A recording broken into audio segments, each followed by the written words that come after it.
Rajahmundry MP స్థానం నుంచి పోటీ చేయడానికి ఉత్సాహం చూపిస్తున్నారు పురంధేశ్వరి. ఆవిడే కాకుండా బీజేపీ సీనియర్ నాయకులైనటువంటి సోము వీర్రాజు గారు కూడా అక్కడి నుంచి పోటీ చేయడానికి ఉత్సాహం చూపిస్తున్నారు. కానీ దాని వెనకాల జగన్మోహన్ రెడ్డి స్కెచ్ ఉందని చెప్పేసి అని కొంతమంది భావిస్తూ ఉన్నారు. ఈ విషయాన్ని చాలా సీరియస్గా అమిత్ షా తీసుకున్నారన్నట్టుగా వార్తలు వస్తున్నాయి. మరి ఈ అంశం ఎటువంటి మలుపులు తిరగబోతోంది ఏంటి? ఈ అంశానికి సంబంధించి మనతో మాట్లాడడానికి, వారి విశ్లేషణని మనతో పంచుకోవడానికి ఈరోజు మనతో పాటు ఉన్నారు సీనియర్ పొలిటికల్ అనలిస్ట్ అంకమరావు గారు ఉన్నారు. వారితో మాట్లాడదాం. నమస్తే అండి. నమస్తే సౌజన్య గారు. రాజమండ్రి ఎంపీ స్థానం నుంచి పురంధేశ్వరి గారు పోటీ చేయడానికి ఉత్సాహం చూపిస్తున్నారు, అంతవరకు ఓకే. బట్ అదే స్థానం నుంచి బీజేపీ సీనియర్ నాయకులు అయినటువంటి సోము వీర్రాజు గారు కూడా ఇంట్రెస్ట్ చూపిస్తున్నారు అనే దాని వెనకాల జగన్మోహన్ రెడ్డి స్కెచ్ ఉంది అని చెప్పేసి అని కొంతమంది అభిప్రాయపడుతున్నారు అన్నట్టుగా వార్తలు వస్తూ ఉన్నాయి. ఇది ఎంతవరకు వాస్తవం? ఒకవేళ అండ్ దీనికి సంబంధించి అమిత్ షా కూడా కొంచెం దీని మీద చూస్తున్నారు ఈ అంశం పైన అని అంటున్నారు. అంటే ఈ రాజమండ్రి ఎంపీ స్థానం ఎన్ని మలుపులు తిరగబోతోంది అంటారు? మీరు అన్న దాంట్లో వాస్తవం అయితే మాత్రం ఉంది. ఎందుకంటే పొత్తు విచ్ఛిన్నం చేయడం కోసం విశ్వ ప్రయత్నం చేశారు జగన్మోహన్ రెడ్డి గారు. అందుట్లో ఎలాంటి సందేహం కూడా లేదు. జగన్మోహన్ రెడ్డి గారికి సహకరించిన వాళ్ళలో సోము వీర్రాజు గారు ఉన్నారు, జీవీఎల్ నరసింహారావు గారు ఉన్నారు, అలాగే విష్ణువర్ధన్ రెడ్డి గారు ఉన్నారు, కొంతమంది పెద్దలు కూడా ఉన్నారు. దాన్ని ఒక పురంధేశ్వరి గారే కాకుండా అట్లానే రఘురామకృష్ణరాజు గారికి కూడా సీటు లేకుండా చేయాలని చెప్పి విశ్వ ప్రయత్నం చేస్తూ ఉన్నారు. ఇది ఏంటంటే ఇక్కడ జగన్మోహన్ రెడ్డి గారే గెలవాలని వాళ్ళు కోరుకుంటున్నారు కాబట్టి పొత్తును విచ్ఛిన్నం చేయాలని చెప్పిన వాళ్ళ ప్రయత్నంలో భాగం. సహజంగా ఎలా ఉంటుందంటే పొత్తుల్లో భాగంగా అధిష్టానం ఎవరి ఇష్టానికి వాళ్ళకి, అంటే ఏ పార్టీ వాళ్ళైనా సరే వాళ్ళకి అనుకూలమైన వాళ్ళకి ఇవ్వాలని ప్రయత్నం చేస్తారు. అందుట్లో తప్పు కూడా లేదు. కానీ కొందరు వ్యక్తుల వల్ల పార్టీకే నష్టం కాకుండా రాష్ట్రానికి కూడా నష్టం జరగబోతుంది. అట్లా పురంధేశ్వరి గారు ఇప్పుడు ప్రస్తుతానికి రాష్ట్ర అధ్యక్షురాలుగా ఉన్నారు. గతంలో శాసనమండలి సభ్యుడిగా పనిచేశారు సోము వీర్రాజు గారు. తర్వాత రాష్ట్ర అధ్యక్షులు అయ్యారు. అధ్యక్షుడు అయిన తర్వాత ఆయన వ్యవహార శైలి ఎలా ఉంది అనేది చాలా స్పష్టంగా తెలుసు. ఆయన జగన్మోహన్ రెడ్డి గారి గురించి కంటే కూడా, అధికారంలో జగన్మోహన్ రెడ్డి గారి గురించి కంటే కూడా చంద్రబాబు నాయుడు గారిని విమర్శించడానికి ఎక్కువ సమయం కేటాయించాడు. వాళ్ళకి తెలుగుదేశం పార్టీ అధికారంలో రావడం సుతారమో ఇష్టం లేదు వాళ్ళకి. జగన్మోహన్ రెడ్డి గారు తిరిగి అధికారంలో రావాలి కాబట్టి వాళ్ళ ప్రయత్నం వాళ్ళు చేశారు. అయినా సరే పొత్తు కలిసిపోయారు వీళ్ళు. దాంట్లో పవన్ కళ్యాణ్ గారి పాత్ర మరోలేంది. ముగ్గురు కలిసి పోటీ చేయాలని ఆయన కోరుకున్నాడు. మరి పెద్దల్ని ఒప్పించారు.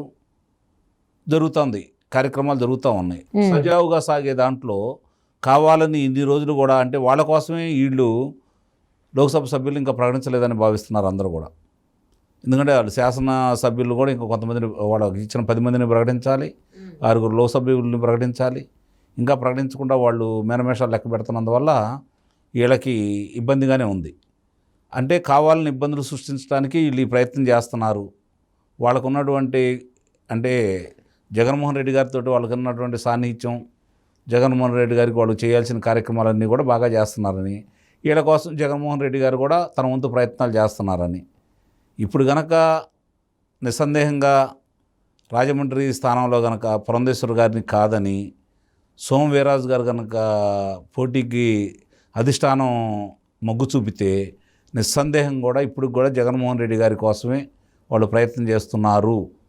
మైత్రి అనేది తాత్కాలికమే, అంటే నమ్మించడం కోసం చేస్తున్నారు. వాళ్ళు మైత్రి, అసలైన మైత్రి జగన్మోహన్ రెడ్డి గారిది అనేది మాత్రం స్పష్టం అయిపోతుంది. ఓకే, అంటే బీజేపీ నుంచి రాజమండ్రి బరిలోకి ఎవరైతే ఎంపీ స్థానం దిగుతున్నారో దాన్ని బట్టి మనం బేరేజ్ వేసుకోవచ్చు అంటారా? నిస్సందేహంగా సోము వీర్రాజు గారు కనుక ఇస్తే అసలు అక్కడే కాదు, ఎక్కడికైనా సరే ఆయనకి శాసనసభ్యుడిగా అయినా సరే ఆయన కనుక అవకాశం ఇస్తే మాత్రం జగన్మోహన్ రెడ్డి గారి ప్రభావం ఉన్నట్టే. సోము వీర్రాజు గారు కావచ్చు, లేదంటే జీవీఎల్ నరసింహారావు గారు కావచ్చు, రెడ్డి గారు కావచ్చు, ఎవరికి వీళ్ళ ముగ్గురులో ఎవరికి ఇచ్చినా సరే నిస్సందేహంగా కూడా జగన్మోహన్ రెడ్డి గారి ప్రభావం ఉందనే చూపించాలి. అంటే మరి పురంధేశ్వరి గారు ఉత్సాహం చూపించడం okay, that's fine. But Somu Veerraju గారు వెనకైతే జగన్మోహన్ రెడ్డి ఉన్నట్టు ఏదైతే ఈ అంశం ఉందో అది అమిత్ షా గారి దాకా వెళ్ళింది, లీక్ అయింది. సో దానిపైన అమిత్ షా అలాగే మోదీ ఇద్దరు కూడా ఫోకస్ చేశారు అన్నట్టుగా కూడా వార్తలు వస్తున్నాయి. ఫోకస్ చేస్తే ప్రకటించాలిగా. అంత ఆలోచన చేస్తే వాళ్ళు పిలిచి ఏంటిది ఏందని ప్రకటించాలి కదా. నిజంగా వాళ్ళు ప్రకటిస్తే మాత్రం వాళ్ళు దీని గురించి తీవ్రంగా ఆలోచిస్తున్నారని మనం భావించాలి.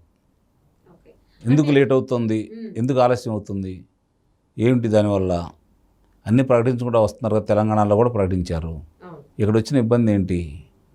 ఇది కదా ఇప్పుడు ప్రజలకు తెలుస్తున్నమాట. ఇప్పుడు వాళ్ళకి ఇచ్చిన 6 స్థానాల్లో ఎవరెవరు అభ్యర్థులు అని చెప్పని పేర్లు కూడా బయటకు వచ్చినాయి. ఇప్పుడు ఇంకా తర్జన భర్జనలు ఎందుకు పడుతున్నారు? వాళ్ళు ప్రకటించిన 6 కూడా మన సామాన్య వ్యక్తులేం కాదు కదా, మరి అయినా కూడా ఎందుకు ఇంత తర్జన భర్జనలు పడుతున్నారు? ఇది కూడా ఆలోచిస్తున్నారు ప్రజలు. అంటే ఇప్పుడు ఎంపీ బరి నుంచి అటు పురంధేశ్వరి లేటు ఇటు సోము వీర్రాజు గారు కాకుండా ఇంకెవరినైనా నిలబెట్టేటువంటి అవకాశం ఉందా బీజేపీ పెద్దలు? సందేహంగా లేదు. రాజమండ్రి అయితే పురంధేశ్వర్ గారు, కాదుకూడదు అని చెప్పి కనుక సోము వీర్రాజు గారు బరిలోకి వచ్చారు అంటే మాత్రం ఇది పొత్తును విచ్ఛిన్నం చేయడం కోసం వాళ్ళు తీవ్ర ప్రయత్నాలు చేస్తే, మరి ఇక్కడ పొత్తుల గురించో లేకపోతే వీళ్ళ గురించో క్షుణ్ణంగా తెలియకుండా అధిష్టానం ప్రకటించన్నా ఉండాలా, లేదంటే అధిష్టానం కూడా వైఎస్ఆర్సీపీ పార్టీ అధికారంలో రావడం కోసం వీళ్ళని కావాలని ఇట్లా చేస్తున్నారని చెప్పి ప్రజలు భావించడానికి అవకాశం ఇచ్చిన వాళ్ళు అవుతారు. అంటే ఒకవేళ సోము వీర్రాజు గారిని కనుక అనౌన్స్ చేసినట్లయితే బీజేపీ ఎంపీ అభ్యర్థిగా రాజమండ్రి నుంచి ఇటు టీడీపీ జనసేనతో మైత్రి ఉన్నట్టు నటిస్తూనే అటు వైసీపీతో స్నేహ బంధాన్ని కంటిన్యూ చేస్తుంది అని అనుకోవచ్చు అంటారా? నిస్సందేహంగా ప్రజలందరూ కూడా అదే భావిస్తారు. ఎంతో కొంత ఇప్పుడు జరుగుతున్న పరిణామాలు చూసుకుంటా ఉంటే ఇప్పుడు వాళ్ళకి ఇచ్చిన ఏ స్థానం కూడా గెలిచే అవకాశం కూడా ఉండదు. మరి అంటే బీజేపీ కూడా కూటమిలో ఉంది కాబట్టి కూటమిలో ఉన్నటువంటి మిగిలిన 2 పార్టీలకు కూడా నెగిటివ్ ఎఫెక్ట్ పడేటువంటి అవకాశం ఉందనుకోవచ్చా? మిగిలిన వాళ్ళ మీద ప్రభావం పెద్దగా ఉండలేకపోయినా కూడా వాళ్ళు ఎవరైతే పోటీ చేయబోతున్నారో వాళ్ళందరి మీద కూడా ఆ ప్రభావం ఉంటుంది. ఇప్పుడు నేను చెప్పిన పేర్లు కనుక ప్రకటిస్తే వాళ్ళు మాత్రం ఎట్టి పరిస్థితుల్లో గెలిచే అవకాశం లేదు. దానివల్ల రేపు పొద్దున్న రాష్ట్ర ప్రయోజనాలను దృష్టిలో పెట్టుకుని మా వాళ్ళని ఓడించారని చెప్పి వాళ్ళు చెప్పుకోవడం కోసం ఇంకా చంద్రబాబు నాయుడు గారి మీద ఉన్న గతంలో తెలుగుదేశం పార్టీ మీద ఉన్న కోపాన్ని తిరిగి కొనసాగించే అవకాశం వాళ్ళకు ఉంటుందని చెప్పని భావిస్తున్నాం. ఓకే, అంటే ఒకవేళ రాజమండ్రి ఎంపీగా పురంధేశ్వరి కనుక గెలిస్తే జగన్మోహన్ రెడ్డికి అనుకూలంగా ఏమీ పనులు జరగవు కాబట్టి సోము వీర్రాజు గారిని దింపేటువంటి ప్రయత్నం చేస్తున్నారా జగన్మోహన్ రెడ్డి? మళ్ళీ ఆమె గెలిస్తే కేంద్ర మంత్రి పదవి ఆమెకు వచ్చింది. మరి మాట ఎటు వినదు, ఇతను మాట ఎటు వినదు. ఆమె కూడా దీన్ని కనుక ఇప్పుడు జరుగుతున్నటువంటి కుంభకోణాలన్నిటి కూడా ఆమె కేంద్ర మంత్రిగా ఉండి ఆమె కూడా ప్రస్తావించి ఆమె కూడా దీని గురించి తీవ్రంగా ఆలోచిస్తే ఇంకా ఎక్కువ ఇబ్బందులు చెప్పుకోవడానికి ఎవరు ఉండరు కదా రేపు పొద్దు కాపాడటానికి. ఇప్పటి వరకు ఈయన తరపున రాయబారం చాలామంది చేస్తున్నారు, కొనసాగుతూ ఉంది. ఎందుకు చేస్తున్నారు ఏంటనేది వాళ్ళే చెప్పుకోవాలి, మనం చెప్పాల్సిన అవసరం లేదు. ప్రజలందరూ కూడా తెలుసు ఆర్థికపరమైన లాభాలా లేకపోతే రాజకీయ లాభాలా అనేది 2 ఉన్నాయని చెప్పని ప్రజలందరూ భావిస్తున్నారు. అదే ఆలోచనతో రేపు పొద్దున కూడా కనుక సోము వీర్రాజు గారికి ఇస్తే ప్రజలందరూ అనుకునేది నిజమే అవుతుంది. అంటే ఒకవేళ సోము వీర్రాజు గారికి రాజమండ్రి ఎంపీ స్థానం కాకుండా ఇంకెక్కడైనా కనుక ఎంపీ స్థానం ఇచ్చారనుకోండి, అప్పుడు కూడా జగన్మోహన్ రెడ్డికి అనుకూలంగా పనులు జరిగేటువంటి అవకాశం ఉంటాయా? అతను వచ్చాడు అంటేనే, అతను లోక్సభ సభ్యుడిగా అతని పేరు పరిశీలించారు అంటేనే దాన్ని మాత్రం కుట్రకోణంగానే భావించారు. ఓకే, సో మరి రాజమండ్రి ఎంపీ బరి